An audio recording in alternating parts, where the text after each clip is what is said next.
Ayu Cepa disepakati ekspor Indonesia berpotensi naik 50%.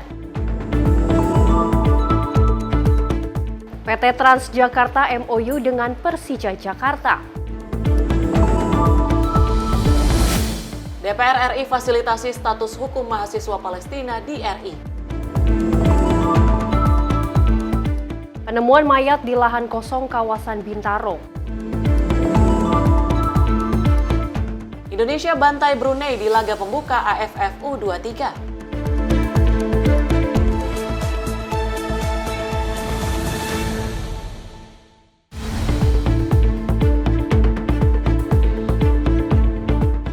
Halo, selamat malam pemirsa. Senang sekali kami kembali hadir untuk mengisi ruang informasi Anda. Selain 5 informasi tadi, kami juga akan menghadirkan sejumlah informasi di antaranya terkait dengan agenda dari Kabinet Merah Putih. Selain itu juga kami telah menyiapkan sejumlah informasi menarik seputar peristiwa dan juga olahraga bersama saya Luis Ayu. Dan saya Tiara Dianti, inilah Menyapa Indonesia Malam untuk Anda.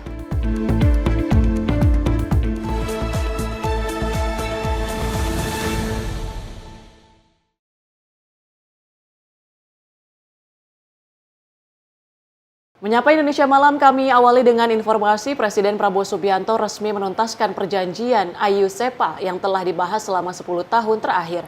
Dan hasil kunjungan luar negeri Presiden Prabowo disebut membawa banyak dampak positif dan juga konkret bagi bangsa dan rakyat Indonesia. Presiden Prabowo Subianto resmi menyelesaikan rangkaian kunjungan kerja ke sejumlah negara mitra strategis dan telah kembali ke tanah air.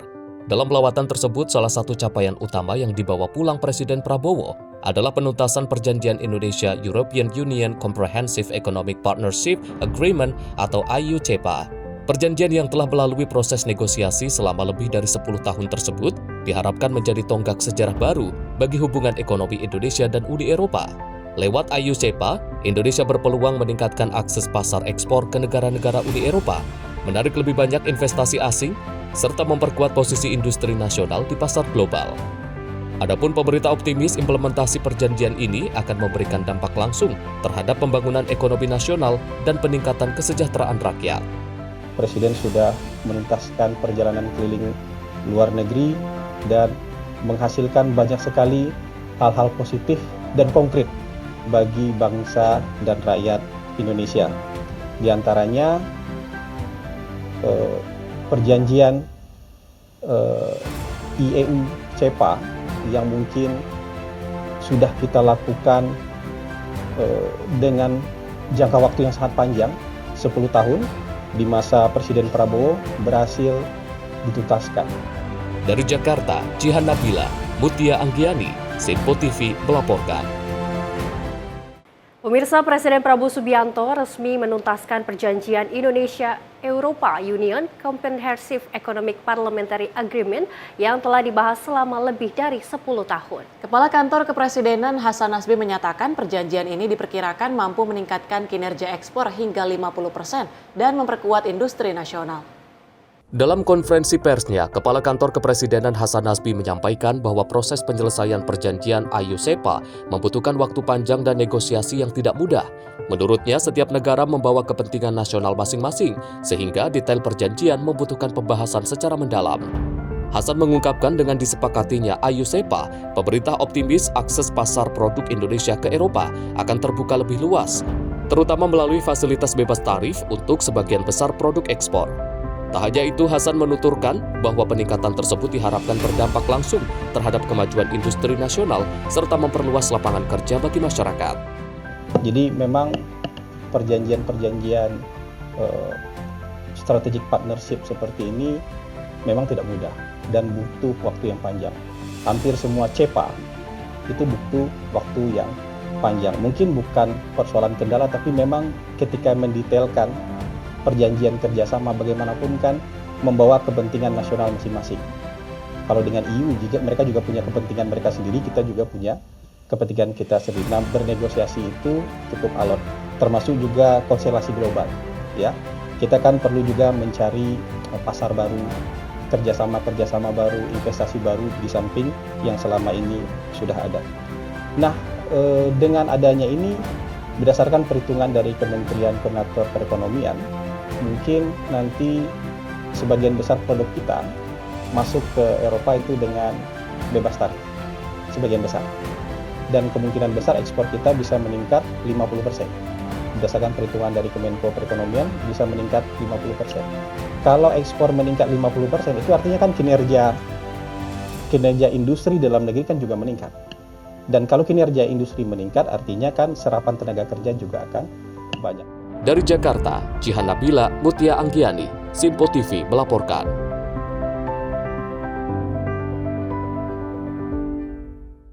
Indonesia dan Amerika Serikat resmi mencapai kesepakatan dagang strategis, yakni tarif impor produk Indonesia ke Amerika Serikat diturunkan menjadi 19%.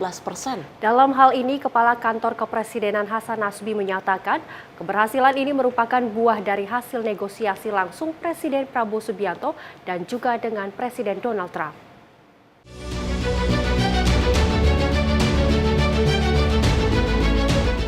Kepala Kantor Kepresidenan Hasan Nasbi menyatakan kesuksesan negosiasi dagang Indonesia-Amerika Serikat merupakan langkah maju yang tidak bisa dianggap kecil. Menurutnya, penurunan tarif impor ke angka 19% merupakan hasil dari perjuangan negosiasi Presiden Prabowo Subianto dan tim negosiasi yang dipimpin langsung oleh Menko Perekonomian. Hasan menegaskan perundingan tersebut melibatkan dialog intensif antara pemerintah Indonesia dan pemerintah Amerika Serikat, termasuk dengan Presiden Donald Trump secara langsung. Lebih lanjut, Hasan mengatakan penurunan tarif diharapkan akan memperkuat posisi produk Indonesia di pasar Amerika Serikat, serta meningkatkan nilai ekspor nasional. Tentu ini kemajuan yang juga tidak bisa dibilang kemajuan yang kecil. Tidak bisa juga dibilang sebuah keberhasilan yang kecil. Ini melalui perjuangan yang luar biasa dari tim negosiasi kita yang dipimpin oleh Menko Perekonomian. Ini merupakan negosiasi yang juga luar biasa yang dilakukan oleh Presiden kita secara langsung dengan Presiden Donald Trump, dan ini titik temu antara pemerintah kita dengan pemerintah Amerika Serikat. Untuk detailnya, apa saja nanti saya minta teman-teman bersabar dulu menunggu kepulangan Presiden, karena Presiden yang akan mengumumkan detailnya nanti setibanya di tanah air. Insya Allah sore ini Presiden akan tiba di tanah air. Dari Jakarta, Jihan Nabila, Mutia Anggiani, Sinpo TV melaporkan. Kita beralih ke informasi selanjutnya, pemirsa. Para orang tua siswa di Bogor menyampaikan rasa syukur atas hadirnya sekolah rakyat yang dinilai sangat membantu keluarga kurang mampu. Program pendidikan gratis ini dianggap memberi harapan baru bagi anak-anak yang sebelumnya terancam putus sekolah. Terima kasih Pak Presiden sudah membantu kami, orang yang benar-benar nggak mampu. Terima kasih banyak. Mudah-mudahan biar diberi kesehatan terus, panjang umur, biar Sekolah rakyat yang diinisiasi oleh pemerintah di bawah kepemimpinan Presiden RI Prabowo Subianto bukan hanya membuka akses pendidikan bagi anak-anak dari keluarga kurang mampu, tapi juga menyalakan kembali harapan di tengah keterbatasan. Bagi orang tua seperti Ibu Rama dan Pak Adi, program ini adalah jawaban nyata atas perjuangan panjang mereka demi masa depan anak-anak. Ibu Rama merupakan ibu tunggal yang membesarkan kedua anaknya, merasa bersyukur karena anaknya kini bisa kembali bersekolah di Sekolah Rakyat Sentra Terpadu Inten Suwono Bogor. Sebelumnya, Ridwan sempat berhenti sekolah karena dibuli dan belum lancar membaca. Namun berkat dukungan pendamping sosial, ia kembali percaya diri dan bersemangat belajar. aku senang banget Pak, alhamdulillah banget. Ada yang ngebantu gitu. Sedangkan aku sama sekali jujur aja aku emang nggak mampu. Karena dia dibully terus. Dibulinya karena dia tuh belum bisa baca. Itu. Nah, belum bisa baca, kata aku gini, nggak apa-apa Dek. Kamu kan karena udah lulus SMP, ntar aku gimana mah kalau ada yang ngebully? Enggak. Kan kata bapaknya aja, ntar kan dididik bener-bener, diajarin. Kalau emang nggak bisa, Dede nanya. Oh ya udah iya mah, mau udah tuh anaknya. Aku nggak maksa Pak, soalnya dia mau sendiri, percayalah. Soalnya kejamin banget, sedangkan aku nyaksiin sendiri, ngeliat sendiri. Maksudnya anak aku tuh diraup bener-bener gitu. Nah itu yang aku seneng gitu. Disiplin, bersih. Nah, Sementara itu Adi Sumirat, penjual donat keliling, juga merasakan manfaat serupa. Putrinya Asya kini belajar tanpa membebani keuangan keluarga. Yang dari Kemensos datang ke rumah ngejelasin bahwa sekolah rakyat gini. Nah, katanya putri saya itu masuk calon ke sekolah rakyat. Sampai dari pendamping kirim WA bahwa minta nomor sepatu, seragam, semuanya. segala buku semua ditanggung katanya. Pokoknya makan gratis, pokoknya fokus belajar gitu. Alhamdulillah kata saya, makanya terharu juga. Terima kasih untuk Bapak Presiden atas didirikannya sekolah rakyat. Sangat membantu sekali kepada keluarga-keluarga seperti kami yang berpenghasilan rendah. Ya minim lah, hanya untuk bisa makan aja, alhamdulillah. Tak hanya itu, siswa seperti Hasbi, 12 tahun pun mulai berani bermimpi besar. Ia ingin membalas cinta ibunya dan tak lagi merasa menjadi beban. Sekolah rakyat telah menjadi simbol harapan baru, tempat di mana cita-cita tumbuh dan bukti nyata bahwa negara hadir untuk membantu masyarakat kecil keluar dari lingkaran kemiskinan melalui pendidikan. Kedua orang tua naik haji, terus sampai satu keluarga gitu maunya. Terus membahagiain sampai besar ya, sampai mama juga udah tua gitu. Terus sama bikin bangga deh pokoknya. Terima kasih Pak Prabowo karena sudah ada sekolah rakyat ini. Jadi bisa semua anak-anak yang seperti Hasbi bisa sekolah. Kini harapan itu tumbuh kembali. Mereka menyampaikan terima kasih kepada Presiden RI Prabowo Subianto dan semua pihak yang telah menghadirkan program ini. Mereka sekolah rakyat bukan hanya membuka akses pendidikan, tapi juga menghidupkan kembali harapan seorang anak yang hampir padam. Tim redaksi Sinpo TV melaporkan. Dari Menteri Pertanian Amran Sulaiman mengungkapkan bahwa pihaknya menemukan berbagai merek beras yang tidak memenuhi standar dengan dijual di atas harga eceran tertinggi atau HET. Temuan itu salah satunya dengan kualitas beras premium yang dicampur dengan beras medium. Kementerian Pertanian bersama Satgas Pangan menemukan ratusan beras oplosan yang tidak memenuhi standar mutu. Dalam pengoplosan tersebut, beras yang dijual harga premium berisikan campuran dengan beras medium atau tidak sesuai standar beras premium. Menteri Pertanian Amran Sulaiman mengatakan temuan itu juga terdapat bahwa beras yang dicampur itu dijual di atas harga eceran tertinggi atau HET. Amran menyebut praktik pengoplosan beras merupakan tindakan yang tidak beradab karena merugikan masyarakat dan negara. Harga di tingkat petani turun, tapi harga di konsumen naik. Kemudian sesuai BPS, bukan data Kementerian Pertanian, itu juga produksi naik. Jadi terjadi anomali. Dari sini kami berangkat mencari data apa yang terjadi sesungguhnya.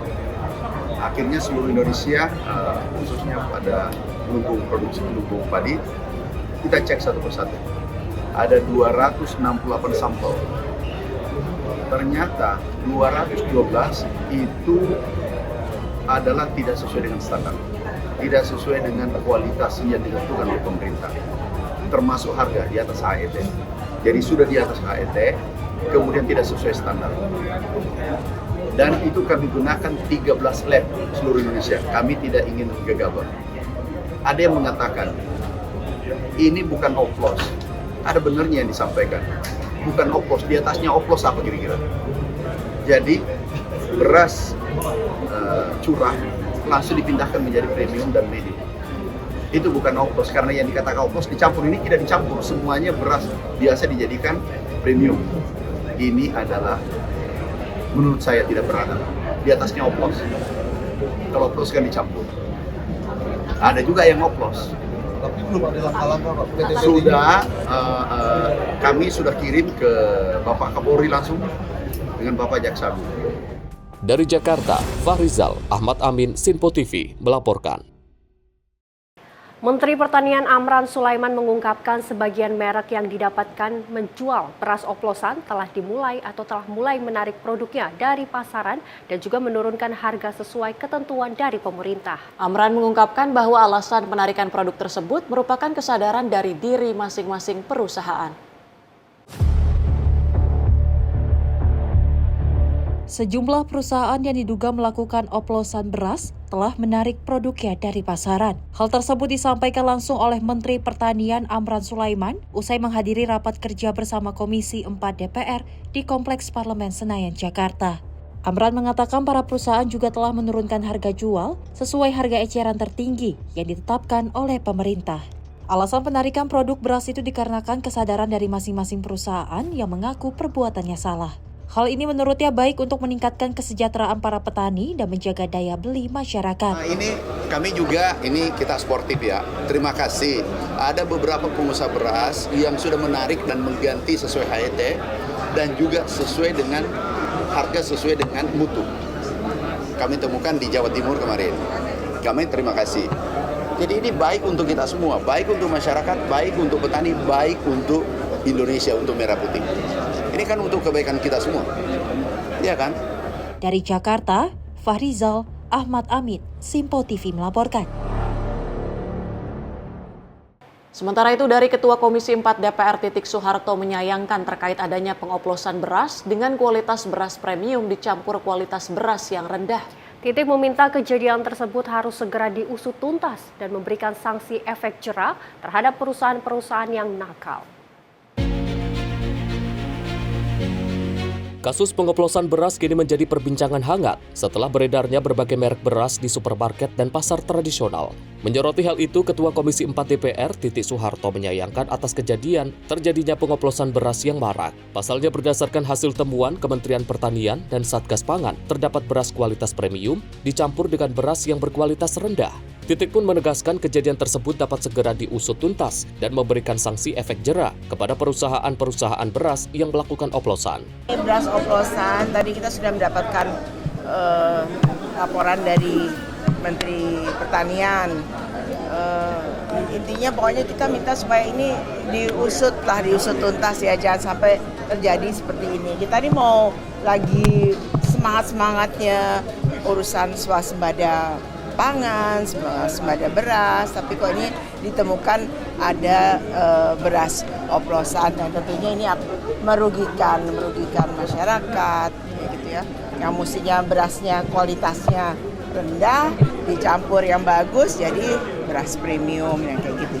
Ini kami minta supaya Menteri Pertanian menindaklanjuti ini. Kalau memang ada yang nakal itu ada dari perusahaan, apalagi perusahaan-perusahaan besar, itu supaya ditindak, paling tidak dikasih efek jera supaya hal seperti ini tidak terulang kembali. Dari Jakarta, Fahrizal Ahmad Amin, Simpo TV melaporkan.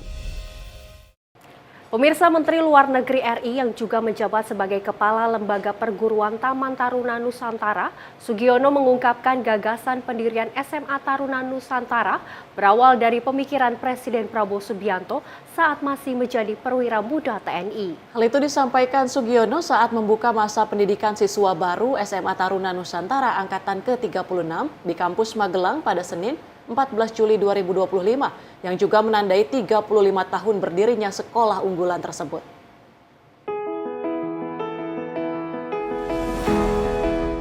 Sugiono menjelaskan bahwa gagasan pendirian SMA Taruna Nusantara dilatar belakangi kebutuhan akan institusi pendidikan berkualitas yang dapat mencetak calon pemimpin bangsa dari seluruh penjuru tanah air. Sekolah ini dirancang untuk menanamkan kecerdasan intelektual, karakter tangguh, serta jiwa kepemimpinan sejak usia dini. Sebagai alumni SMA Taruna Nusantara, Sugiono juga mengungkapkan bahwa pemerintah berencana membangun 3 kampus tambahan dalam waktu dekat. Ia menyebut hal itu mencerminkan komitmen Presiden Prabowo terhadap pembangunan sumber daya manusia dan masa depan bangsa. Tahun ini SMA Taruna Nusantara menerima 1.458 siswa baru dari total lebih dari 7.000 pendaftar.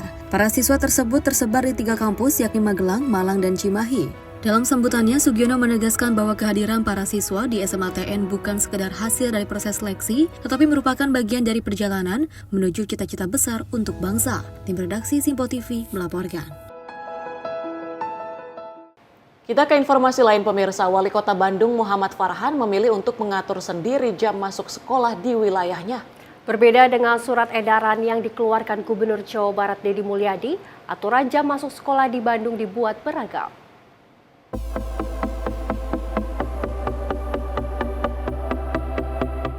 Pemerintah Kota Bandung menerapkan aturan baru terkait jam masuk sekolah. Berbeda dengan jenjang SMA yang masuk pukul 6.30 sesuai kebijakan Gubernur Jawa Barat Deddy Mulyadi, Pemkot Bandung sesuai kewenangannya mengatur SD masuk pukul 7.30 dan SMP pukul 7.00.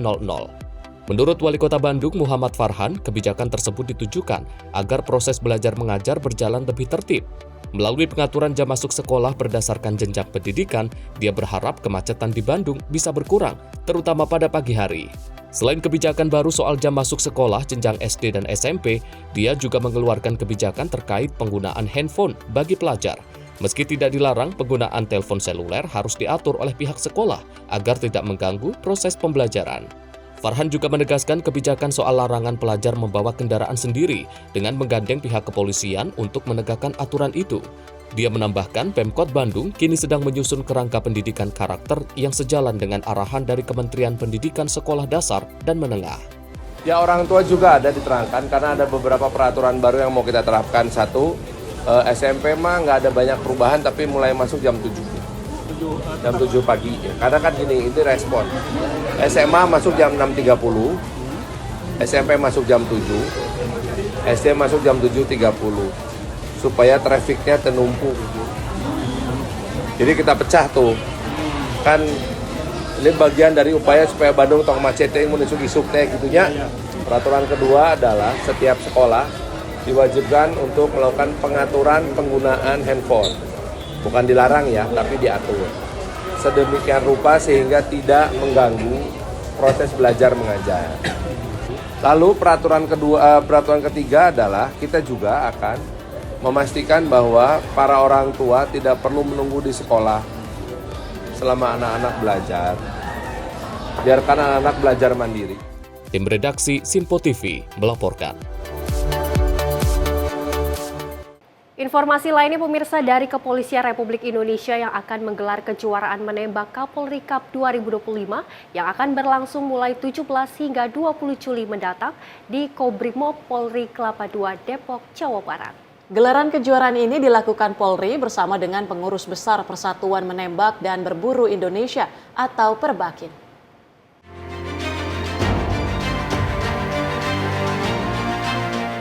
Penanggung jawab kejuaraan menembak Kapolri Cup 2025, Inspektur Jenderal Polisi Widodo menyampaikan, kejuaraan ini akan dilaksanakan di lapangan tembak presisi Hugeng Iman Santoso, Kobrimob Polri Kelapa II Depok, Jawa Barat. Dirinya menerangkan kejuaraan menembak pada tahun ini akan menerapkan sistem regulasi International Practical Shooting Confederation atau IPSC level 3. Penerapan regulasi tersebut berbeda dari tahun sebelumnya, di mana edisi kali ini akan menggunakan standarisasi menembak skala internasional. Untuk daftar peserta yang bertanding, Widodo mengungkapkan kategori umum dan Polri, di mana kategori umum terbagi ke dalam anggota IPSC dan non-anggota IPSC, pimpinan kementerian dan lembaga, pimpinan redaksi media, dan rekan jurnalis tanah air. Di sisi kategori Polri, akan mempertandingkan pejabat utama, perwira tinggi bintang 2 dan 1 Mabes Polri, perwakilan petembak dari Satuan Kerja Mabes Polri, perwakilan Satker dari 36 kepolisian daerah di Indonesia, hingga talenta petembak dari Akademi Kepolisian. Adapun perlombaan ini dilaksanakan bersama dengan pengurus besar Persatuan Menembak dan Berburu Indonesia atau PB Perbakin.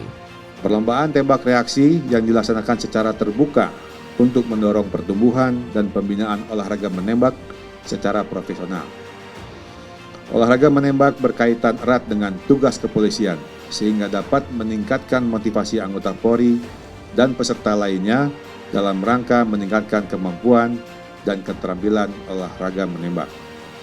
Perlombaan ini merupakan bagian dari penjaringan atlet menembak baik dari sipil maupun dari internal Polri dan TNI. Nantinya Kapolri Listio Sigit Prabowo akan membuka kejuaraan tersebut, serta berpotensi dimeriahkan oleh sejumlah menteri di Kabinet Merah Putih. Dari Jakarta, Max, juru kamera Azizul Hakim, Tim Liputan Simpo TV. Pemirsa, TNI dan Polri tampil di Bastille Day Paris. Informasi selengkapnya usai jeda, tetap di Menyapa Indonesia Malam.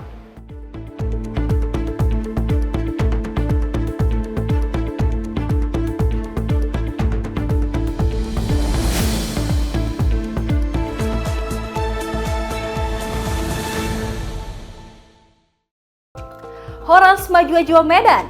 Untuk Anda yang berada di Bandar Baru, Sumatera Utara, kini Simpo TV hadir di channel digital 28 UHF.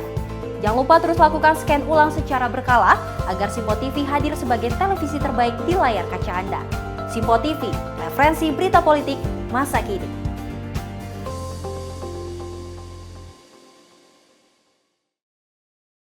Apa kabar Makassar? Kini siaran Simpo TV telah hadir di kota Anda, Makassar, Sulawesi Selatan. Tentunya di channel digital 28 UHF. Dan pemirsa jangan lupa untuk terus melakukan scan ulang secara berkala agar tak ketinggalan dengan berbagai informasi dan tentunya program menarik di Simpo TV. Simpo TV, referensi berita politik masa kini.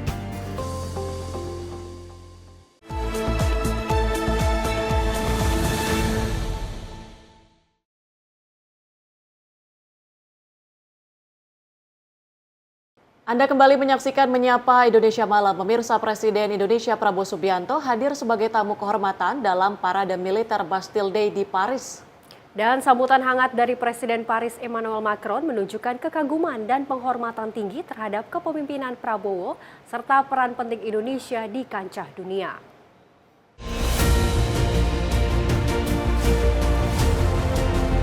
Parade militer Bastille Day di Champs-Élysées, Paris berlangsung dalam suasana penuh hormat dan kehangatan. Presiden RI Prabowo Subianto hadir sebagai tamu kehormatan, menandai momen penting dalam hubungan diplomatik Indonesia-Prancis di tingkat global. Dalam siaran langsung YouTube Istana Élysée, terlihat Prabowo disalami langsung oleh Presiden Emmanuel Macron usai inspeksi pasukan. Ia menjadi orang kedua yang disalami Macron setelah ibu negara Brigitte Macron. Tak hanya itu, posisi duduk Presiden Prabowo pun mencuri perhatian. Prabowo berdampingan dengan Macron di barisan utama tamu kenegaraan, menyaksikan parade militer dan udara. Sebuah gestur yang mencerminkan penghormatan tinggi dari Prancis. Perayaan nasional Prancis Bastille Day mengenang penyerbuan penjara Bastille pada 14 Juli 1789 yang menandai awal revolusi Prancis dan lahirnya nilai kebebasan, kesetaraan, serta persaudaraan. Keikutsertaan Indonesia termasuk pasukan TNI Polri dalam parade militer mencerminkan eratnya kerjasama strategis antara Indonesia dan Prancis, sekaligus memperkuat posisi Indonesia dalam diplomasi pertahanan dan perdamaian dunia. Tim redaksi Sinpo TV melaporkan. Pemirsa, Presiden Prabowo hadiri jamuan santap malam privat bersama Presiden Macron di Istana Élysée pada 14 Juli 2025. Momen hangat ini berlangsung usai perayaan Hari Nasional Prancis dan mencerminkan komitmen kedua negara untuk mempererat kerjasama.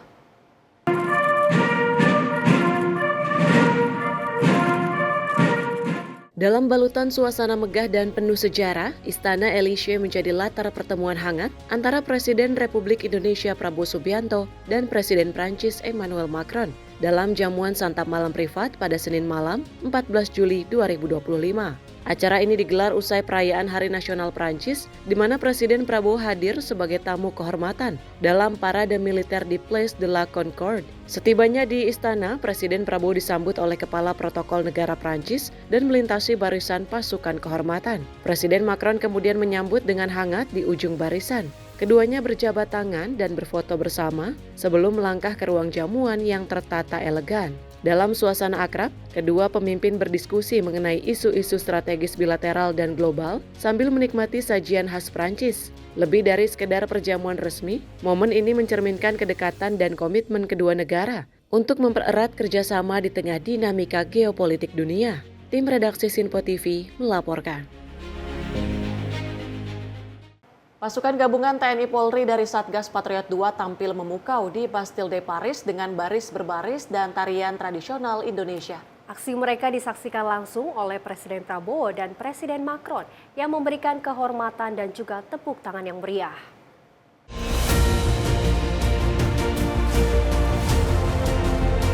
Pasukan gabungan TNI Polri dari Satgas Patriot II tampil memukau dalam parade Bastille Day di Paris, Prancis pada Senin 14 Juli 2025.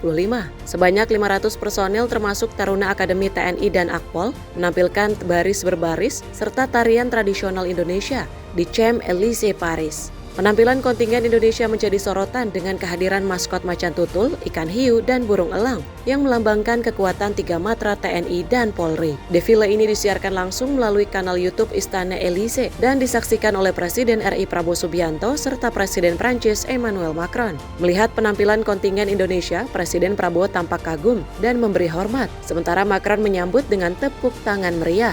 Bastille Day memperingati penyerbuan Bastille 14 Juli 1789 dan tahun ini juga menandai 100 tahun penyalaan api abadi La Flamme serta simbol Bleu de France. Kehadiran TNI Polri dalam parade tersebut menjadi simbol eratnya hubungan bilateral Indonesia-Prancis, sekaligus mencerminkan komitmen Indonesia dalam diplomasi pertahanan dan perdamaian global. Tim redaksi Sinpo TV melaporkan.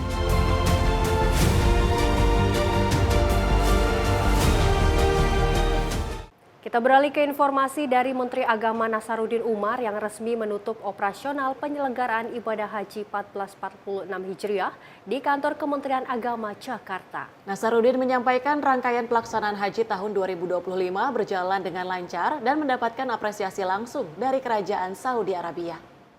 Alhamdulillah pelaksanaan haji kita semuanya rangkaiannya sudah selesai. Menteri Agama Nasaruddin Umar resmi menutup operasional penyelenggaraan ibadah haji 1446 Hijriah yang berlangsung di Kementerian Agama Jakarta, Senin 14 Juli 2025. Dalam keterangannya, Nasaruddin menyampaikan seluruh rangkaian haji tahun ini berjalan dengan lancar dan selesai sesuai harapan. Nasaruddin mengungkapkan, meski di awal pelaksanaan memiliki beberapa kendala akibat perubahan peraturan di Arab Saudi, seluruh petugas haji Indonesia bergerak cepat dalam mengatasi berbagai kelemahan yang terjadi. Nasaruddin turut menyampaikan bahwa kerja keras petugas haji Indonesia mendapatkan apresiasi langsung dari Kerajaan Saudi Arabia yang menilai penyelenggaraan haji Indonesia tahun 1446 Hijriah berjalan sukses dan memberikan dampak positif bagi kedua negara. Tak hanya itu, Nasaruddin juga menuturkan kunjungan Presiden Prabowo Subianto ke Saudi Arabia dinilai berhasil dan membuka peluang kerjasama yang lebih baik di masa mendatang. Alhamdulillah, pelaksanaan haji kita semuanya rangkaiannya sudah selesai. Tadi semua rombongan petugas sudah tiba dengan baik dan selamat ya. Kami tidak bisa mengingkari bahwa di masa-masa awal ada sedikit kerancuan karena perubahan-perubahan peraturan yang ada di sana dan yang kondisi objektif yang ada di sini. Itu tidak bisa kita hindari.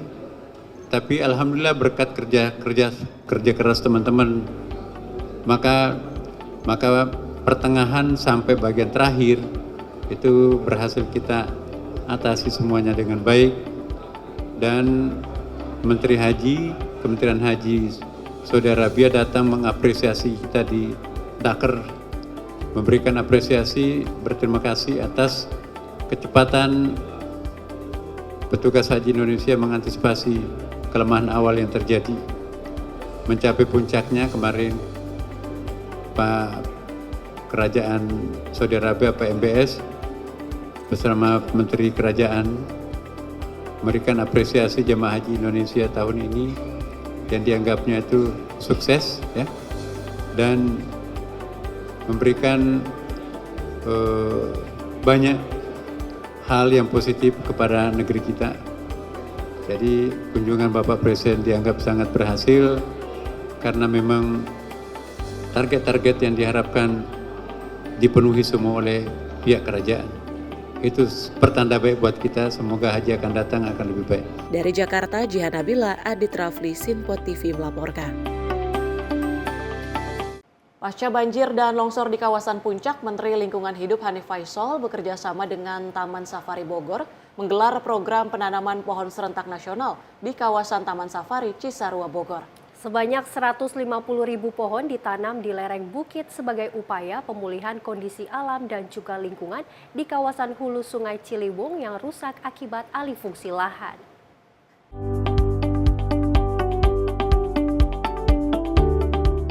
Menteri Lingkungan Hidup Hanif Faisal bersama founder Taman Safari Indonesia, Johnson Manangseng, melakukan penanaman pohon di Bukit Saung Gelis Taman Safari, Desa Ciberem, Kecamatan Cisarua, Kabupaten Bogor. Kegiatan ini untuk memulihkan kondisi lingkungan kawasan hulu sungai atau DAS yang rusak akibat pembangunan serta alih fungsi lahan. Program untuk meningkatkan tutupan hutan serta kualitas udara di seluruh Indonesia ini dipimpin langsung oleh Menteri Lingkungan Hidup Hanif Faisal pasca banjir dan longsor di kawasan Puncak dan Megamendung beberapa hari lalu. Menurut Hanif, kawasan Puncak merupakan wilayah pegunungan dan perbukitan dengan tingkat kemiringan tinggi yang secara ekologis sangat rentan. Namun alih fungsi lahan, lemahnya pengendalian pemanfaatan ruang, serta pertumbuhan pembangunan tanpa persetujuan lingkungan memperburuk kerusakan alam dan mempertinggi risiko bencana. Taman Safari dengan PTPN di dalam rangka pemulihan lokasi ini, dan kita sudah saksikan bersama upaya ini telah sudah dilakukan, dan kami tentu akan melakukan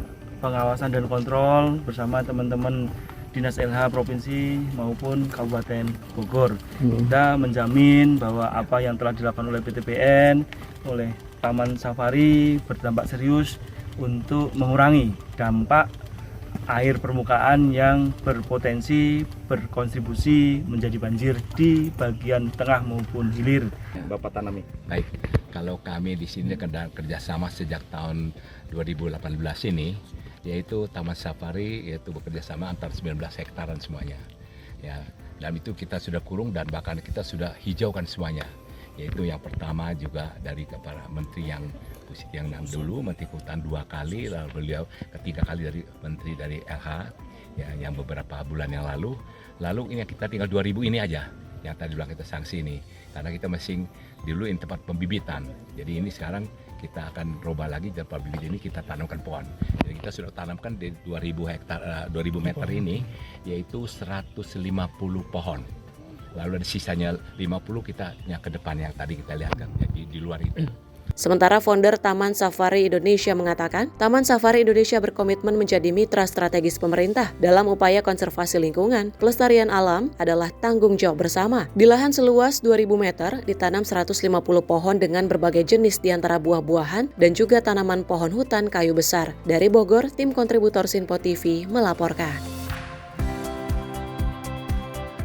Pemirsa, Menteri Koperasi Budi Aris Setiadi mengusulkan agar para pekerja migran yang kembali ke tanah air harus diorganisir dan juga dikonsolidasikan melalui koperasi untuk meningkatkan kesejahteraan keluarganya. Hal itu disampaikan Budi Ari usai menandatangani nota kesepahaman antara Kementerian Koperasi dengan Kementerian Pelindungan Pekerja Migran Indonesia di kantor KP2MI Jakarta.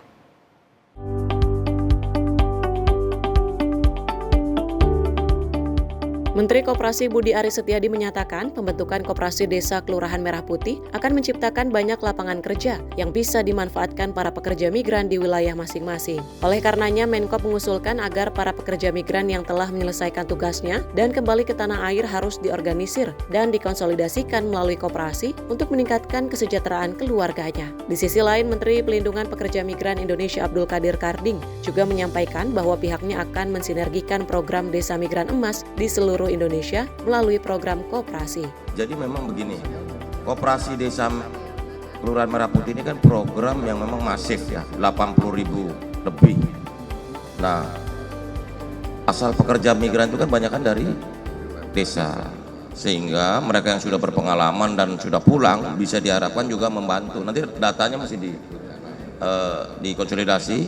Kita juga berharap Koperasi Desa Merah Putih ini adalah program untuk penciptaan lapangan pekerjaan juga, karena hitungan kami 80.000 itu ada 25 lebih per Kopdes minimal, jadi ada 2 juta lapangan kerja baru di desa yang perlu keahlian-keahlian yang juga pernah ditularkan dari saudara-saudara kita yang jadi pekerja migran. Dari Jakarta, Sri Dewi Andayani, Ahmad Amin, Sinpo TV melaporkan. Pemirsa, Menteri Pertahanan Republik Indonesia Syafri Samsudin menerima tanda jasa kehormatan dari pemerintah Prancis.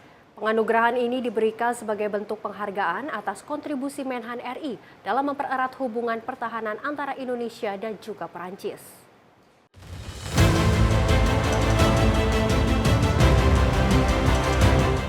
Penyematan tanda jasa kehormatan ini berlangsung setelah Menteri Pertahanan RI Syafri Samsudin menghadiri peringatan Bastille Day 2025 di Champs-Élysées, Paris. Menteri Pertahanan RI Syafri Samsudin menerima tanda jasa kehormatan dari pemerintah Prancis yang disematkan langsung oleh Menteri Pertahanan Prancis Sébastien Lecornu di Paris pada Senin 14 Juli 2025. Penghargaan ini mencerminkan pengakuan tinggi pemerintah Prancis atas komitmen Indonesia dalam membangun kerjasama pertahanan yang strategis, saling menghormati, dan berbasis kepentingan bersama. Hubungan pertahanan Indonesia-Prancis sendiri telah memasuki momentum penting seiring peringatan 75 tahun hubungan diplomatik kedua negara. Dalam peringatan Bastille Day 2025, Indonesia menjadi tamu kehormatan dan turut berpartisipasi dalam parade dan defile melalui penampilan kontingen Satgas Patriot II. Tim redaksi Sinpo TV melaporkan. Pemirsa, Ketua DPR Puan Maharani menyambut baik dengan adanya sekolah rakyat untuk anak-anak yang kurang mampu. Puan menyatakan adanya sekolah rakyat ini diharapkan tidak ada lagi anak-anak yang tidak mendapatkan pendidikan yang layak. Sekolah Rakyat gagasan Presiden Prabowo Subianto secara resmi dibuka secara serentak di seluruh Indonesia. Program Sekolah Rakyat ini bukan hanya menanggung biaya pendidikan para siswa saja, melainkan mencakup kebutuhan dasar seperti seragam, makan minum, tempat tidur, hingga perbaikan rumah orang tua siswa di masa mendatang. Hal tersebut disambut baik oleh seluruh masyarakat Indonesia, tak terkecuali Ketua Dewan Perwakilan Rakyat Puan Maharani. Puan berharap dengan adanya sekolah rakyat tersebut tidak ada lagi anak-anak Indonesia yang terlantar dan tidak mendapatkan pendidikan yang layak. Namun dirinya mengaku mendapatkan laporan mengenai masih banyaknya hal yang harus disempurnakan dan berbagai tantangan lainnya yang harus diselesaikan. Oleh karena itu, menurutnya evaluasi secara berkala perlu dibutuhkan agar niat baik melalui program sekolah rakyat dapat terwujud. Terkait dengan sekolah rakyat, tentu saja sangat inovatif. Harapan dari DPR, kami akan mengawasi bahwa jangan sampai ada rakyat Indonesia yang terlantar, tidak mendapatkan pendidikan sangat baik. Namun saya juga mendengar laporannya bahwa tantangannya di lapangan itu sangat banyak. Jadi memang banyak sekali yang masih harus disempurnakan dan jangan sampai kemudian niat baik atau hal yang harusnya ini tujuannya baik kemudian menjadi bersifat eksklusif, kemudian menjadi berkompetisi dengan sekolah-sekolah yang sudah ada. Namun ini justru harus melengkapi sekolah-sekolah yang sudah ada, dan apa yang kemudian sudah dilakukan di lapangan tentu saja harus disempurnakan, dan DPR tentu saja akan mengawasi dan akan membantu untuk bisa menyempurnakan hal ini, karena sesuatu yang baru itu tentu saja tidak bisa tiba-tiba langsung sempurna, dan saya berharap bahwa sinergi antara pemerintah dengan DPR bisa terus berjalan dalam menyempurnakan hal ini dengan tujuan adalah untuk pendidikan seluruh anak bangsa. Dari Jakarta, Fahrizal Dalfariskiano, Simpo TV melaporkan. Ketua DPR Puan Maharani memastikan bahwa pembahasan rancangan Undang-Undang Kitab Hukum Acara Pidana atau RUU KUHAP dilakukan secara terbuka. Dirinya mengatakan pembahasan tersebut dilakukan dengan mendengarkan masukan-masukan dari elemen masyarakat. Dewan Perwakilan Rakyat saat ini tengah melakukan pembahasan rancangan Undang-Undang Kitab Hukum Acara Pidana atau RUU KUHAP. Pembahasan tersebut dilakukan oleh Komisi 3 DPR dengan melibatkan pemerintah dalam pembahasan RUU KUHAP maupun di RUU KUHAP. Ketua DPR Puan Maharani mengatakan pembahasan itu dilakukan secara terbuka. Puan menyebut pihaknya dipastikan akan selalu mendengar berbagai masukan dari elemen-elemen masyarakat. Kendati demikian, DPR memastikan akan mencermati dan tidak terburu-buru. Terkait dengan KUHAP, DPR tentu saja sampai saat ini masih melakukan proses pembahasan, dan kami melakukan pembahasan tersebut secara terbuka, mengundang pihak-pihak yang memang kami harus lakukan bersama-sama untuk bisa melakukan pembahasan tersebut. Kalau kemudian belum dibuka ataupun terbuka, karena memang sampai saat ini prosesnya itu masih dilakukan untuk apa itu? Melakukan RDP, RDPU, kemudian meminta masukan dari semua pihak yang ada dari seluruh elemen masyarakat. Jadi kita tidak terburu-buru, kita juga sudah melakukan ini dari bulan-bulan yang lalu, dari sidang-sidang yang lalu, dan nanti tentu saja kami akan juga membuka hal ini pada waktunya. Dari Jakarta, Fahrizal Dalfariskiano, Simpo TV melaporkan. PT Transjakarta resmi menandatangani nota kesepahaman dengan klub sepak bola Persija yang merupakan kebanggaan masyarakat Jakarta. Kerjasama tersebut merupakan langkah awal sinergi strategis antara BUMD Transportasi dengan klub Persija.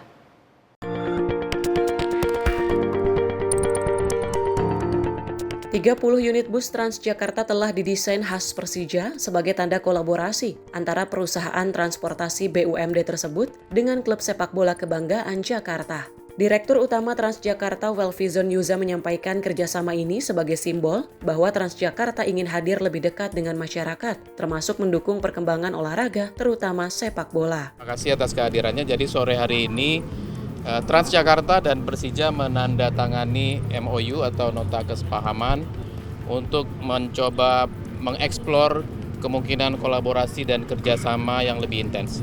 Saat ini kita sudah memasang branding Persija di unit Transjakarta, dan tentunya ini adalah semangat kolaborasi antara Transjakarta dan Persija untuk kita bisa mensupport dan mendukung Persija sebagai tim kebanggaan Kota Jakarta.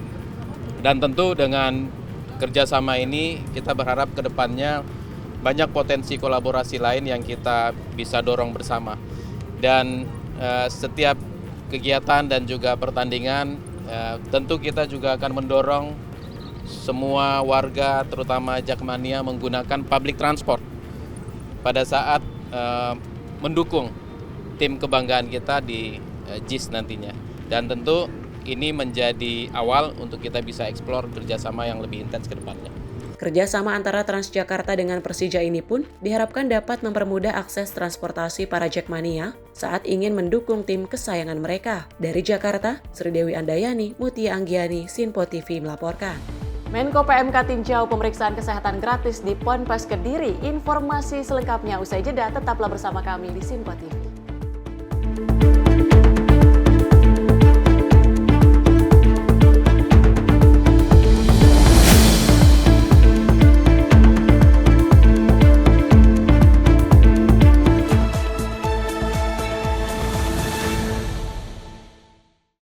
Napa kabar Banjarmasin? Saat ini siaran Sinpo TV dapat Anda saksikan di Banjarmasin, Kalimantan Selatan di channel digital 30 UHF. Segera scan ulang saluran digital televisi Anda untuk memastikan Anda dapat menikmati program-program terbaru di Sinpo TV. Sinpo TV, referensi berita politik masa kini.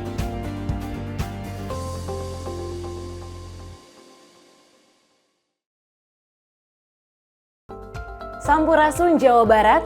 Saat ini siaran Sinpo TV telah hadir di Cirebon, Jawa Barat di channel digital 29 UHF. Segera scan ulang saluran digital televisi Anda untuk memastikan Sinpo TV tetap selalu ada di layar kaca Anda. Sinpo TV, referensi berita politik masa kini.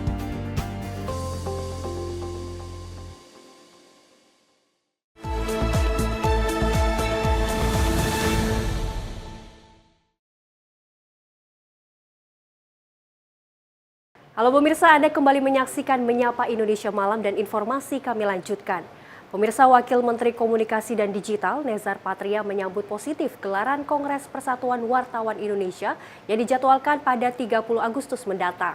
Kongres tersebut diharapkan menjadi momentum untuk menyatukan kembali organisasi PWI sekaligus menguatkan posisi pers sebagai pilar keempat demokrasi.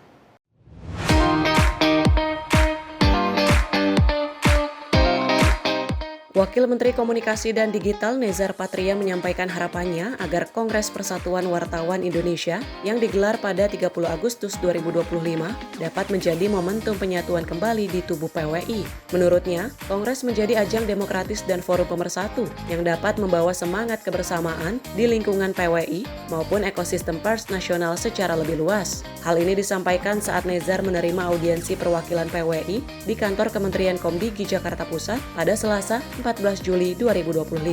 Nezar menyebut Kongres bukan sekedar agenda rutin organisasi, melainkan momen penting untuk menata masa depan PWI agar lebih kuat, inklusif, dan adaptif terhadap tantangan zaman. Dirinya juga menyampaikan PWI memiliki rekam jejak panjang sebagai organisasi wartawan profesional yang berkontribusi bagi pembangunan pers nasional. Senada dengan itu, Wakil Ketua Steering Komite Kongres PWI Atal SD Pari mengapresiasi peran aktif Wamen Komdigi dalam memfasilitasi komunikasi dan rekonsiliasi antar elemen PWI. Atal menyebut, Kongres nanti diharapkan tidak hanya melahirkan struktur kepemimpinan baru, namun juga membuka babak baru PWI yang lebih solid dan bermartabat. Dengan mengusung tema Bangkit dan Bersatu, Kongres Persatuan Wartawan tahun 2025 diharapkan mampu menjadi momentum kolektif untuk memulihkan kepercayaan publik serta membangun solidaritas di era digital dan disinformasi. Tim redaksi Sinpo TV melaporkan. Menteri Koordinator Bidang Pembangunan Manusia dan Kebudayaan Pratikno meninjau langsung pelaksanaan pemeriksaan kesehatan gratis di Pondok Pesantren Al-Falah Ploso di Kediri, Jawa Timur pada 13 Juli 2025. Di hadapan para santri, Menko PMK juga menegaskan bahwa menjaga kesehatan adalah kunci untuk memaksimalkan potensi diri. Dan ia juga mengatakan santri bukan hanya dituntut untuk cerdas secara intelektual dan kuat dalam agama, tetapi juga harus sehat dan tangguh menghadapi tantangan masa depan.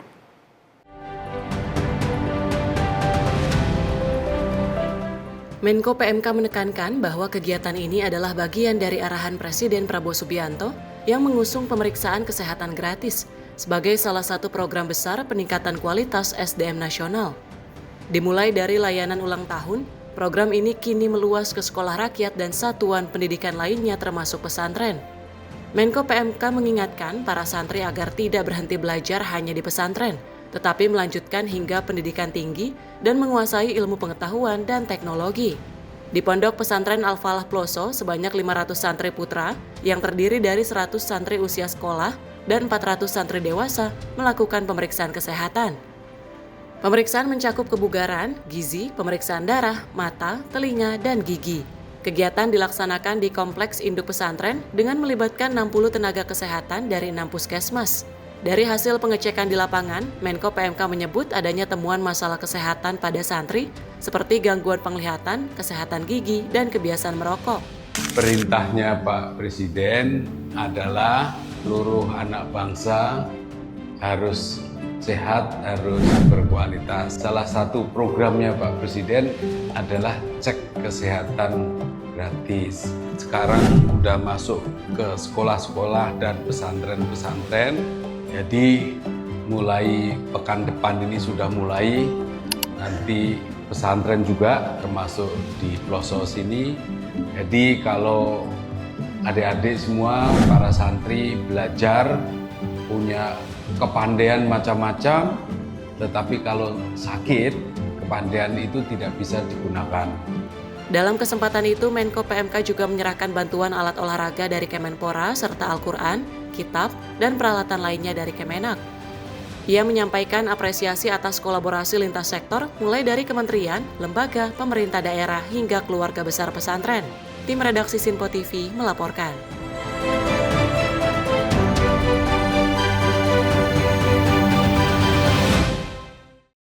Wakil Ketua Komisi 8 DPR RI Sugiat Santoso berkomitmen mengawal 2 permintaan utama dari para pelajar Palestina di Indonesia, di mana perpanjangan izin tinggal bagi mahasiswa yang hampir habis masa berlakunya, serta mendukung terhadap proses naturalisasi bagi warga Palestina yang ingin menjadi WNI. Hal tersebut disampaikan Sugiat dalam audiensi dengan perwakilan Persatuan Mahasiswa Palestina di Indonesia yang dilakukan di Gedung Nusantara II DPR RI Senayan, Jakarta pada 14 Juli 2025. Akan membantu mendukung bagaimana izin tinggal ini bisa didapat dengan mudah dan lancar. Wakil Ketua Komisi 13 DPR RI Sugiat Santoso menegaskan bahwa keberpihakan Indonesia terhadap Palestina merupakan sikap yang konsisten sejak awal kemerdekaan.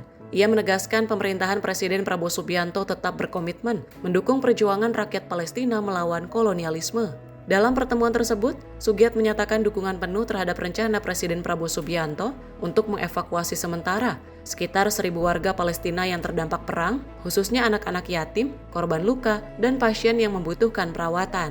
Ia meminta agar kebijakan tersebut segera ditindaklanjuti lintas kementerian. Komisi 13 DPR RI juga berkomitmen mengawal 2 permintaan utama dari para pelajar Palestina di Indonesia, perpanjangan izin tinggal bagi mahasiswa yang hampir habis masa berlakunya, serta dukungan terhadap proses naturalisasi bagi warga Palestina yang ingin menjadi WNI. Ada 2 aspirasi yang disampaikan. Yang pertama adalah menindaklanjuti rencana kebijakan Bapak Presiden Prabowo Subianto untuk mengevakuasi sekitar 1.000 rakyat Palestina yang menjadi korban perang untuk dievakuasi sementara di Indonesia. Mereka berharap yang menjadi prioritas adalah keluarga dari para pelajar mahasiswa Palestina yang di Indonesia. Saya pikir ini usulan yang sangat bagus supaya bisa mempermudah adaptasi ketika nanti evakuasi berjalan. Dan kita akan memperjuangkan itu, berkolaborasi, berkoordinasi dengan kementerian terkait supaya rencana kebijakan Bapak Presiden itu bisa dilaksanakan dalam tempo yang secepat-cepatnya. Yang kedua, Komisi 13 akan membantu mendukung bagaimana izin tinggal ini bisa didapat dengan mudah dan lancar. Nanti kami akan berkoordinasi dengan Kementerian Imigrasi dan Pemasyarakatan. Kami tadi juga sudah minta data kepada kawan-kawan pelajar mahasiswa Palestina Indonesia supaya kita dikasih data. Dalam kesempatan yang sama, perwakilan pelajar Palestina menyampaikan apresiasi atas konsistensi dukungan Indonesia di forum nasional maupun internasional. Mereka juga berharap evakuasi segera terrealisasi untuk menyelamatkan warga sipil yang kini hidup di bawah ancaman. Tim redaksi Sinpo TV melaporkan. Pemirsa, Indonesia dan Uni Eropa resmi menyepakati perjanjian kemitraan ekonomi komprehensif atau CEPA untuk memperkuat kerjasama di berbagai sektor. Kesepakatan ini diharapkan membuka peluang investasi, lapangan kerja, dan juga pertumbuhan ekonomi bersama.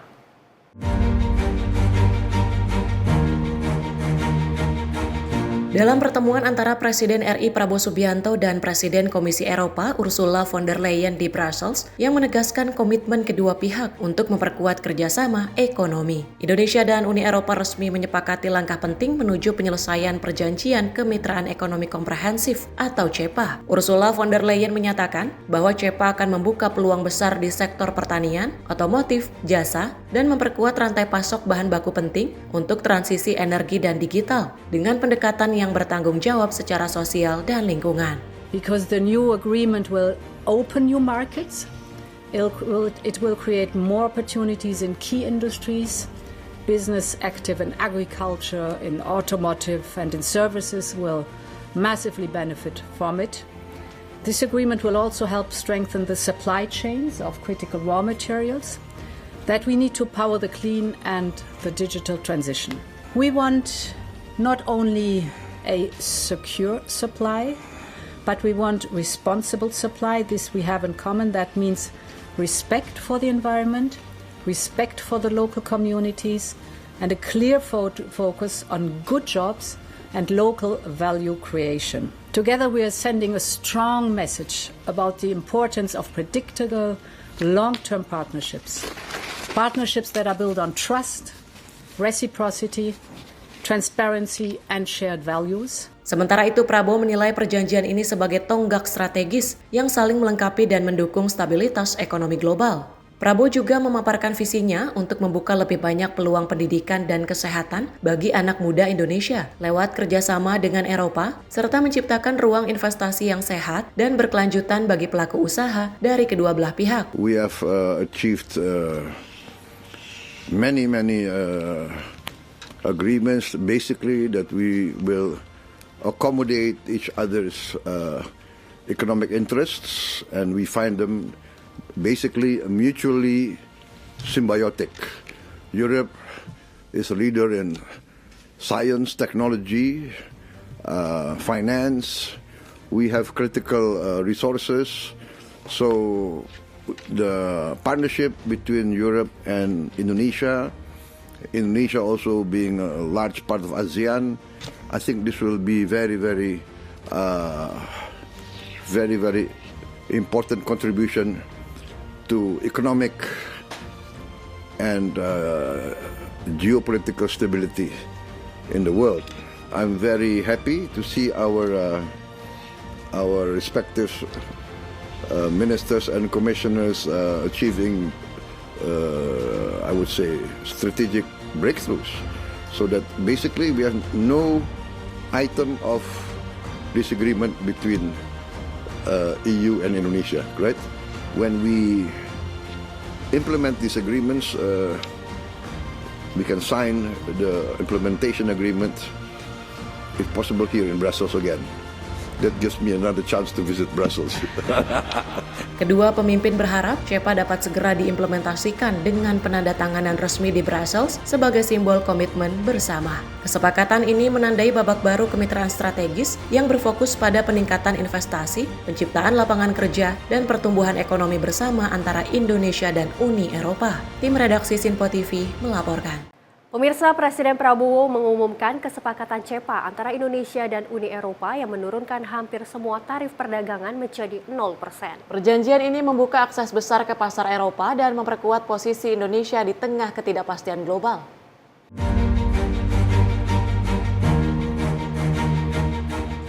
Presiden Republik Indonesia Prabowo Subianto mengumumkan pencapaian penting dalam hubungan dagang antara Indonesia dan Uni Eropa. Setelah lebih dari 1 dekade negosiasi, kedua pihak akhirnya menyepakati Comprehensive Economic Partnership Agreement yang akan menjadi kerangka kerjasama perdagangan bebas. Dalam pernyataannya di Brussels usai bertemu Presiden Komisi Eropa, Prabowo menyebut hampir semua tarif perdagangan antara Indonesia dan Uni Eropa akan menjadi 0%. Prabowo menyampaikan bahwa CEPA merupakan terobosan besar yang membuka akses luas ke pasar Uni Eropa yang memiliki lebih dari 460 juta penduduk dan kekuatan ekonomi global. Prabowo menilai kesepakatan ini sebagai momen strategis di tengah ketidakpastian global, memberi Indonesia mitra dagang alternatif yang kuat dan dapat diandalkan. Alhamdulillah, tadi kita ada pertemuan dengan Uni Eropa, ya, Komisi dan Dewan Presiden Commission, EU Commission dan Presiden European Council. Luar biasa, terobosan besar. Setelah 10 tahun negosiasi, hari ini kita tembus, breakthrough. Semua titik-titik persoalan sudah kita selesaikan. Jadi kita sudah punya sekarang perjanjian Comprehensive Economic Partnership Agreement antara Indonesia dan Uni Eropa, yang ini sebetulnya nanti adalah menjadi Free Trade Agreement. Ya. Hampir semua tarif kita sudah selesai, ya, hampir semuanya 0% di antara kita. Jadi ini saya kira terobosan baru. Uni Eropa pasar yang sangat besar, jumlah penduduk 460 juta lebih, total GDP mereka sangat besar, perdagangan mereka juga sangat besar. Jadi ini alhamdulillah suatu peristiwa bersejarah. Kita dalam keadaan ketidakpastian dunia, sekarang kita punya alternatif yang kuat. Saya kira itu ya. Kapan ditandatangani? Tantangan perlu waktu tentunya. Mudah-mudahan tidak lama lah. Ya. Meski proses penandatanganan dan ratifikasi masih membutuhkan waktu, Prabowo berharap tahap tersebut bisa segera rampung. Kesepakatan CEPA diharapkan mampu memperkuat ekspor Indonesia, membuka lapangan kerja baru, serta meningkatkan kepercayaan pasar terhadap kerjasama ekonomi kedua kawasan. Tim redaksi Sinpo TV melaporkan. Pemirsa, Presiden Komisi Eropa memuji kepemimpinan Prabowo dalam menyelesaikan negosiasi CEPA yang sempat tertunda selama 10 tahun. Prabowo menyambut baik apresiasi tersebut dan berharap implementasi CEPA bisa segera ditandatangani di Brussels.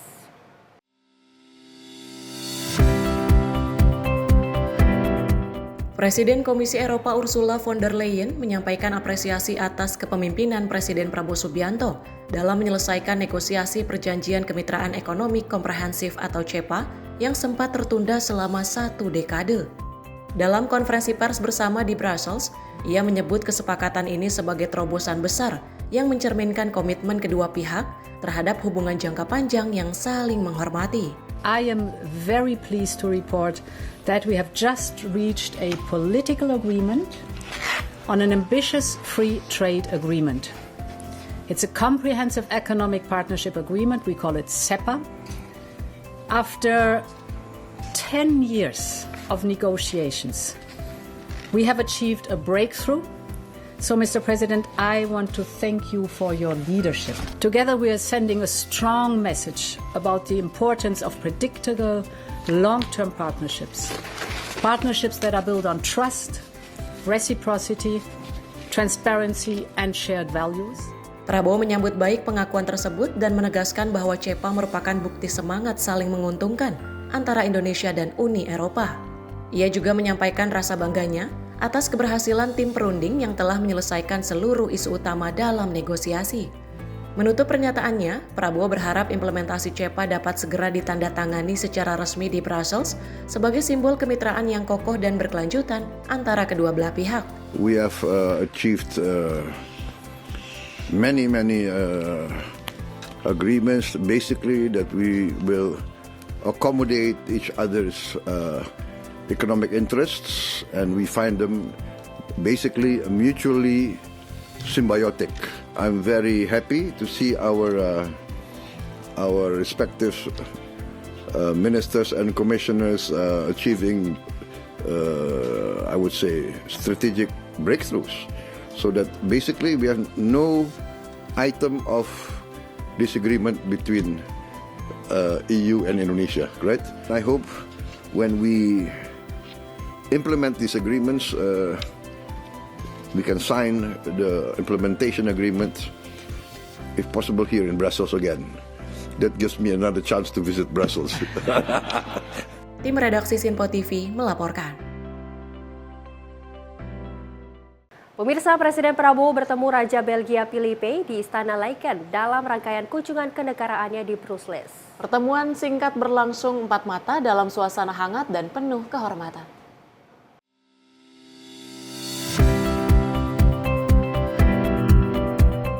Presiden Republik Indonesia Prabowo Subianto bertemu dengan Raja Belgia Philip di Istana Laken, Brussels pada Minggu 13 Juli 2025. Setibanya di istana, Prabowo disambut langsung oleh Raja Philip dan keduanya melakukan sesi foto bersama sebelum melangsungkan pertemuan empat mata dalam suasana hangat. Dalam pertemuan tersebut, Presiden Prabowo didampingi oleh Sekretaris Kabinet Teddy Indrawijaya dan Duta Besar RI untuk Belgia, Andri Hadi. Pertemuan dengan Raja Philip menjadi agenda penutup dalam rangkaian kunjungan kenegaraan Prabowo di Belgia. Setelah pertemuan, Prabowo dilepas langsung oleh Raja Philip menuju Bandara Brussels untuk melanjutkan perjalanan ke Paris. Presiden Prabowo dijadwalkan menghadiri perayaan Bastille Day sebagai tamu kehormatan, setelah sebelumnya juga mengadakan pertemuan penting dengan Presiden Komisi Eropa dan Presiden Dewan Eropa guna menuntaskan kesepakatan CEPA. Tim redaksi Sinpo TV melaporkan. Presiden RI Prabowo Subianto telah kembali ke Indonesia setelah menyelesaikan kunjungan kerja ke Arab Saudi, Brazil, Belgia, dan Prancis. Kepulangan Presiden Prabowo dilepas secara resmi oleh pejabat dan pasukan kehormatan Prancis di Bandara Orly, Paris.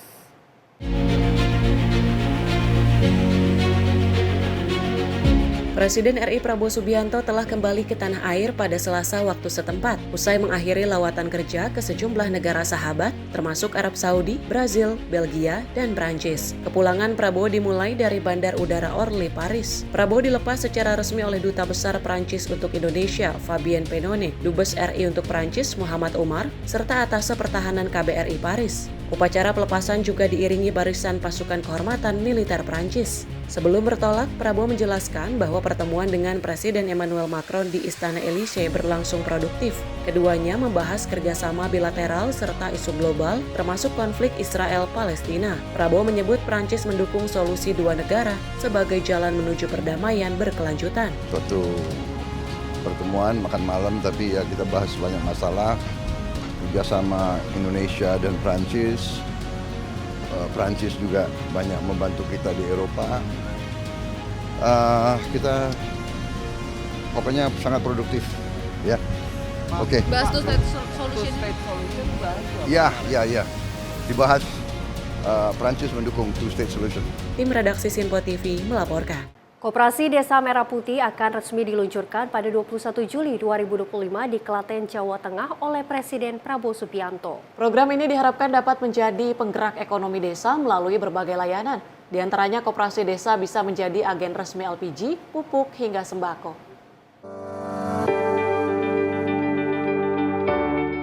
Menteri Koordinator Bidang Pangan Zulkifli Hasan menegaskan berbagai persiapan telah disempurnakan agar Koperasi Desa Merah Putih dapat langsung berjalan setelah diluncurkan pada 21 Juli mendatang oleh Presiden Prabowo Subianto. Julhas menyebut pemerintah tengah melakukan finalisasi regulasi terkait gas LPG, pupuk, dan sembako agar Koperasi Desa bisa menjadi agen resmi penyaluran kebutuhan pokok masyarakat. Tak hanya itu, Koperasi Desa Merah Putih juga akan didukung kerjasama dengan kantor pos dan lembaga keuangan seperti BRI Link, BNI Link, BCA Link, dan juga Mandiri Link untuk memperluas akses layanan di tingkat desa.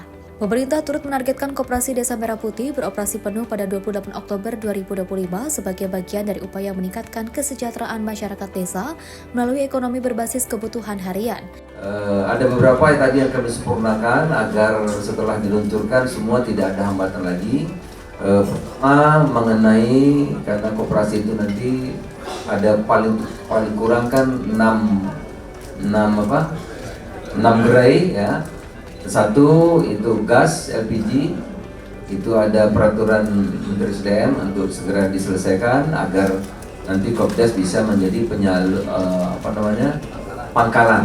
pangkalan ya. Sekarang sudah, tetapi aturannya harus segera diselesaikan. Yang kedua mengenai pupuk juga, atur-atur mengenai pupuk Pak, agar nanti Kopdes juga otomatis bisa menjadi bahan pupuk.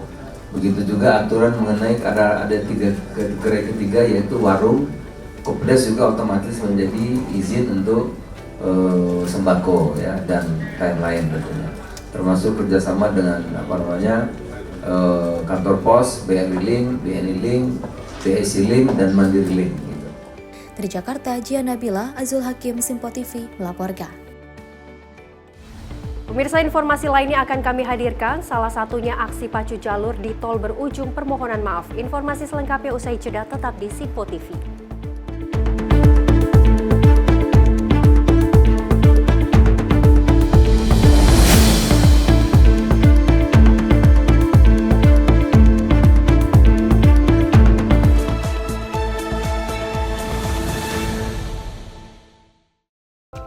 Horas Maju Ajo Medan.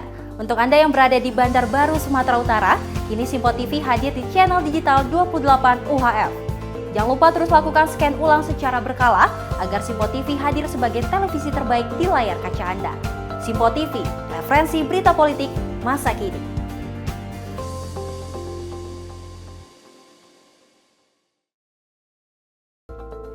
Via kabaran Des Jawa Tengah, bagi Anda yang berada di Gombel, Jawa Tengah, siaran Simpo TV kini telah hadir di channel digital 30 UHF. Segera scan ulang televisi digital Anda agar Anda bisa menikmati berbagai program menarik dari Simpo TV. Simpo TV, referensi berita politik masa kini.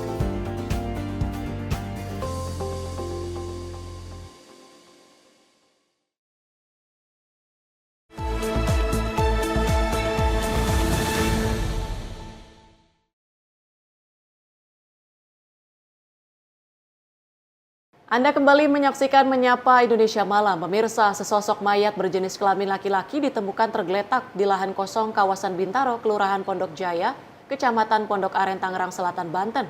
Saat ditemukan terdapat luka sayatan pada leher dan diduga korban pembunuhan.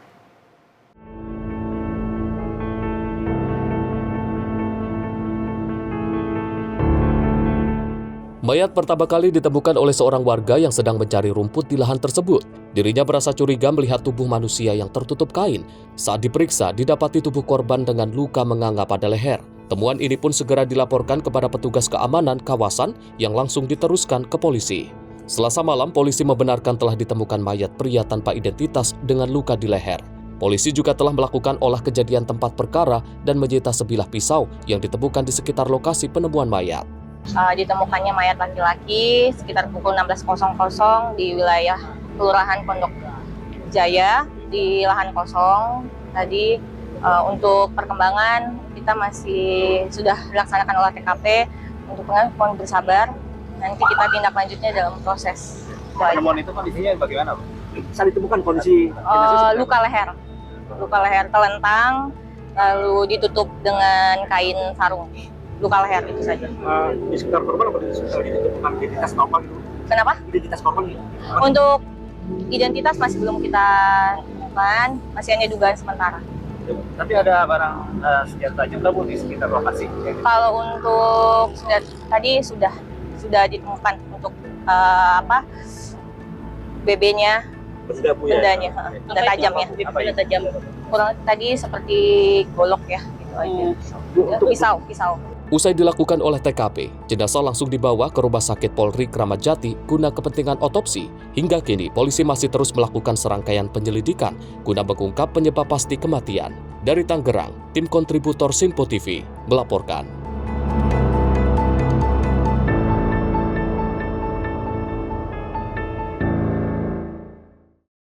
Seorang pria ditemukan tewas dengan leher tergorok di sebuah lahan kosong kawasan Bintaro Jaya, Pondok Aren, Tangerang Selatan pada Selasa sore 15 Juli 2025. Kurang dari 5 jam kemudian, polisi berhasil menangkap terduga pelaku, yaitu AS di sebuah kontrakan Kota Bekasi dengan kondisi terluka di kaki.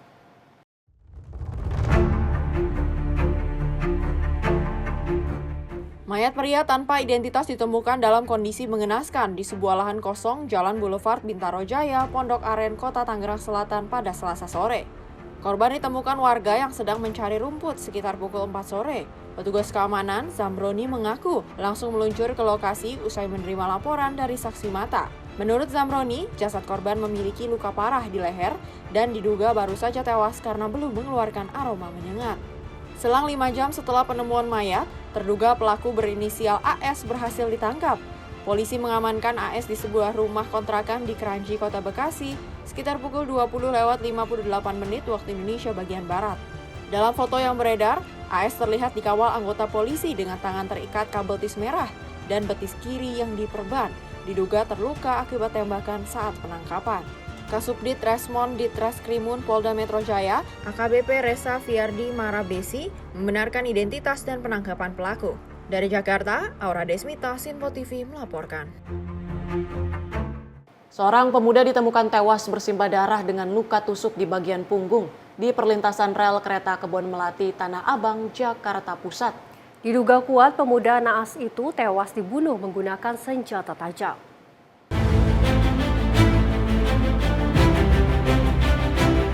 Korban tewas di perlintasan kereta Kebon Melati, Tanah Abang, Jakarta Pusat teridentifikasi bernama Muhammad Raihan, pemuda berusia 21 tahun, warga Jalan KS Tubun, Kota Bambu Utara, Palmerah, Jakarta Barat. Saat ditemukan pada Selasa dini hari tadi, tubuh korban telah bersimbah darah dengan terdapat luka tusuk akibat senjata tajam di punggung. Aparat Reserse Kriminal Gabungan dari Polsek Tanah Abang, Polres Metro Jakarta Pusat, dan Polda Metro Jaya, Selasa siang tadi langsung melakukan olah tempat kejadian perkara untuk mencari petunjuk dan meminta keterangan dari sejumlah saksi. Dari informasi yang berhasil kami himpun di lokasi kejadian, korban sebelumnya terkapar di atas trotoar jembatan tinggi dan kemudian berlari menuruni anak tangga ke arah perlintasan kereta. Setelah berlari cukup jauh sambil berteriak meminta pertolongan, korban akhirnya tumbang di badan rel. Diduga kuat korban terlibat perkelahian dengan pelaku menggunakan senjata tajam. Iya, ada ditemukan seorang laki-laki mayat di perlintasan kereta api Kebun Melati, Tanah Abang. Nah itu ada luka tusuk atau luka apa? Iya, diduga sementara luka tusuk di sebelah kanan. Korban itu jenis kelamin? Laki-laki. Usianya sekitar berapa? Kurang lebih sekitar 26. Kalau ini duel atau memang dihabisin, Pak? Masih dilakukan pendalaman, masih di ini. Ada luka-luka lain, Pak, yang kita korban? Untuk sementara masih kita lakukan permohonan permintaan otopsi sedang dilaksanakan di Rumah Sakit Polri. Nah, kalau untuk pelaku? Untuk pelaku masih dilakukan pendalaman, masih kita lakukan upaya pencarian. Tapi dugaan awalnya pembunuhan atau gimana? Kita lihat nanti hasil dari otopsi nanti. Meski kuat dugaan jika korban tewas dibunuh, namun polisi masih melakukan pendalaman serta menunggu hasil otopsi dari Rumah Sakit Polri Kramat Jati. Dari Jakarta, Tio Malau, Sinpo TV melaporkan. Dan pemirsa, memasuki hari ketiga Operasi Patuh Jaya 2025, kembali mendapati banyak pengendara sepeda motor yang melakukan pelanggaran. Salah satunya di kawasan Jalan KS Tubun, Palmerah, Jakarta Barat pada Rabu pagi. Dalam operasi Patuh Jaya di lokasi tersebut, sejumlah pengendara sepeda motor berusaha kabur menghindari petugas yang berjaga.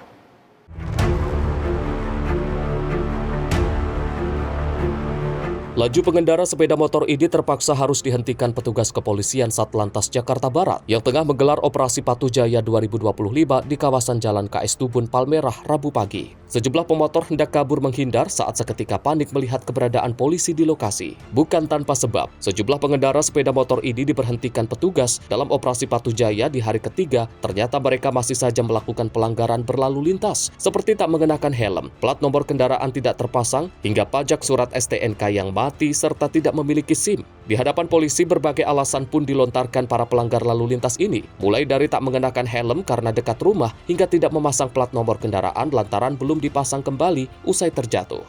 Ya gara-gara ini Pak, kurang lengkap ininya. Apa? Kurang lengkapnya apa? Ininya belum dipasang. Apanya? Plat nomornya. Kenapa nggak dipasang? Iya di rumah Pak. Loh, kok di rumah? Belum ada bautnya. Loh, kenapa nggak dipasang emang? Ya kemarin jatuh buat muat barang. Oh, tapi cuma muter doang sih Pak. Rumah kan di belakang sini. Situ doang sekarang. Oh, tapi tahu hari ini ada Patuh Jaya nih, hari ketiga nih. Tahu sih. Terus kenapa nggak pakai juga? Cuma kirain nggak pernah ada di sini. Oh, karena nggak ada polisi ya? Ya, ada sih. Yang lawan arah. Saat ini para pelanggar lalu lintas tersebut diberikan sanksi teguran lisan dan tertulis untuk tak mengulangi lagi pelanggaran lalu lintas di kemudian hari, di mana pihak kepolisian mengajak seluruh masyarakat agar menjadi pelopor tertib berlalu lintas, di mana pelanggaran di jalan merupakan faktor utama terjadinya kecelakaan lalu lintas. Dari Jakarta, tim kontributor Sinpo TV melaporkan. Razia derek kendaraan yang digelar petugas suku dinas perhubungan di kawasan Menteng, Jakarta Pusat diwarnai aksi protes keras 3 emak-emak. Mereka mengaku tertipu dengan arahan juru parkir liar yang menjamin legalitas bahu jalan tersebut boleh digunakan untuk parkir.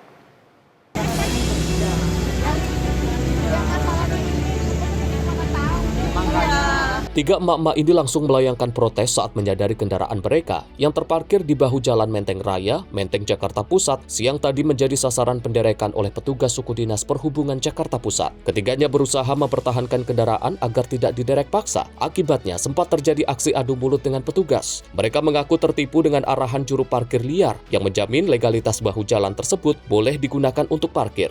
Rambu larangan parkir yang terpasang diklaim jukir liar tidak resmi, sehingga sepanjang bahu jalan di kawasan tersebut bebas untuk parkir. Tak ingin kendaraannya diderek paksa, ketiga emak-emak dan pemilik kendaraan lainnya memilih membayar sanksi denda di tempat sebesar Rp500.000. Awalnya saya jalan mau parkir, katanya di sini boleh, saya juga udah ngomong sama pihak tukang parkir, ini kalau diderek nggak apa-apa, ini ada tukang ada DLAJ-nya tuh, bedanya tuh yang pakai jaket itu. Jadi saya ini dong parkir dong. Karena diarahkan ya Pak? Nah diarahkan, kalau diarahkan saya juga udah tahu posisi kayak gini, nggak mungkin saya mau mending ke gedung sebelah. Nah sekarang dilakukan tindakan penilangan nih Pak untuk derek ini gimana Pak? Ya udahlah, saya kecewa atau gimana ya, Pak? Kecewa banget lah, kalau kita nggak disuruh di sini ya saya nggak mungkin inilah. Saya disuruh, kalau kecuali dia ngomongnya oknum DLAJ kok.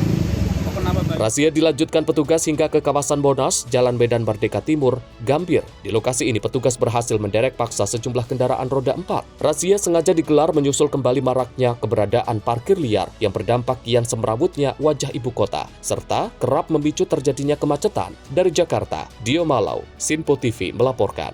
Sementara itu, Satuan Lalu Lintas Polres Lebak menggelar Operasi Patuh Maung 2025 yang operasi digelar mulai tanggal 14 hingga 27 Juli 2025 ini menyasar berbagai pelanggaran lalu lintas. Tak hanya kendaraan bermotor roda 2 dan roda 4, sejumlah pengguna sepeda listrik yang melintas di jalan raya juga ikut diberhentikan. Satu persatu pengendara yang melintas di ruas jalan Multatuli, Rangkas Bitung, Lebak, Banten dihentikan petugas saat Operasi Patuh Maung 2025 dilaksanakan oleh Satlantas Polres Lebak. Dalam operasi ini, petugas menyasar pelanggar lalu lintas baik roda 2 maupun roda 4. Tak terkecuali sejumlah pengendara sepeda listrik yang melintas di jalan utama turut diberhentikan. Petugas menjelaskan sepeda listrik tidak diperbolehkan beroperasi di jalan raya. Sesuai aturan, sepeda listrik hanya boleh digunakan di area perumahan dan harus dilengkapi dengan pengamanan yang sesuai. Jadi sekaligus dalam operasi ini juga kami mendapat baiknya pengguna sepeda listrik yang sudah sesuai dengan aturan. Artinya minat sepeda listrik itu tidak diperbolehkan di jalan raya, masuk jalan apa. Oleh karena itu, baik itu tetap mengikuti sekaligus apabila ada kesalahan listrik atau kendala sepeda listrik ya berbeda dengan baru sepeda listrik yang masih beroperasi dapat terpulgas kebiduran dan Pengguna sepeda listrik yang terjaring operasi diberikan surat teguran. Selain itu, selama Operasi Patuh Maung 2025 ini, petugas juga aktif memberikan edukasi dan sosialisasi agar masyarakat lebih sadar akan pentingnya mematuhi aturan lalu lintas. Dari Lebak, Banten, kontributor Sinpo TV melaporkan. Seorang pria terekam melakukan pacu jalur di atas kap mobil Pajero saat melintas di jalur tol Bakauheni Terbanggi Besar KM 58 Lampung. Aksi membahayakan tersebut menyulut reaksi warganet dan berujung pada permohonan maaf dari pelaku kepada publik dan juga Ditlantas Polda Lampung.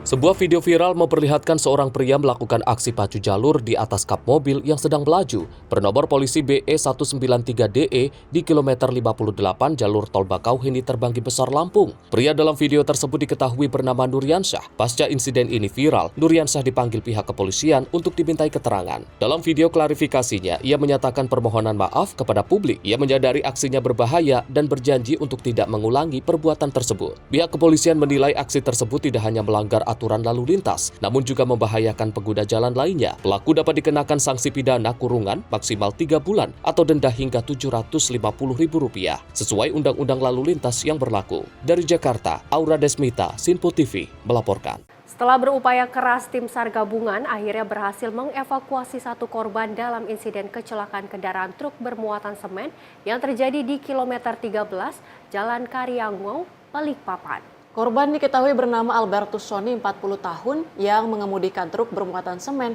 dari arah Karyangau.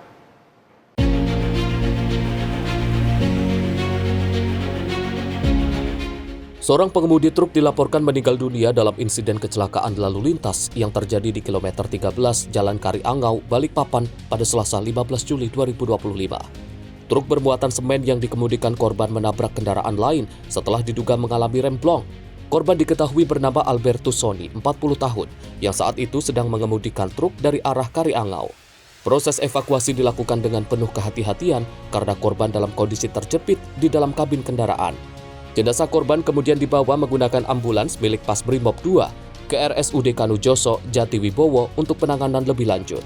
Berdasarkan keterangan sementara di lokasi, truk tersebut hilang kendali dan menabrak truk lain yang sedang mengantri bahan bakar di SPBU sekitar lokasi kejadian. Tim redaksi Sinpo TV melaporkan. Operasi SAR terhadap kapal penyeberangan berukuran 12 meter yang mengalami kecelakaan di perairan Selat Sipora, Kabupaten Kepulauan Mentawai masih terus dilakukan. Di mana satu orang penumpang atas nama Guntur Salele Buaja hingga saat ini masih belum ditemukan.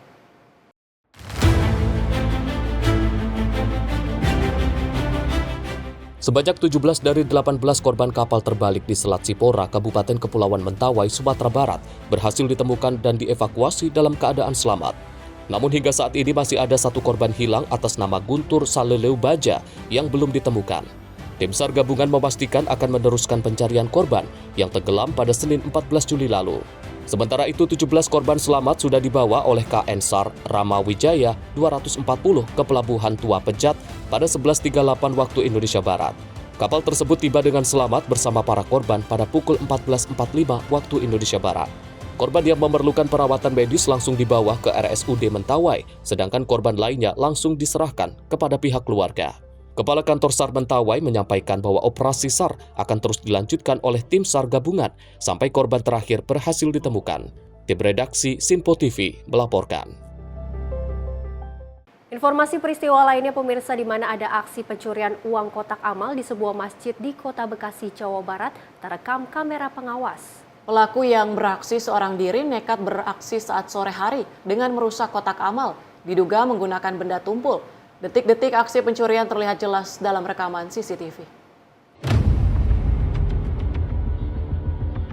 Rekaman CCTV Masjid Baitur Rahman di Blok AM, Pondok Ungu Permai, Kali Abang Tengah, Kota Bekasi, Jawa Barat menunjukkan seorang pria masuk ke dalam masjid dan langsung mengintai kotak amal. Pelaku terlihat merusak gembok kotak amal menggunakan besi yang dibawanya. Setelah memastikan situasi sekitar sepi, pelaku lalu mengambil uang dari dalam kotak dan memasukkannya ke dalam kantong merah. Tak hanya satu, pelaku juga menguras 2 kotak amal sekaligus. Diduga sudah berkali-kali melakukan aksi serupa.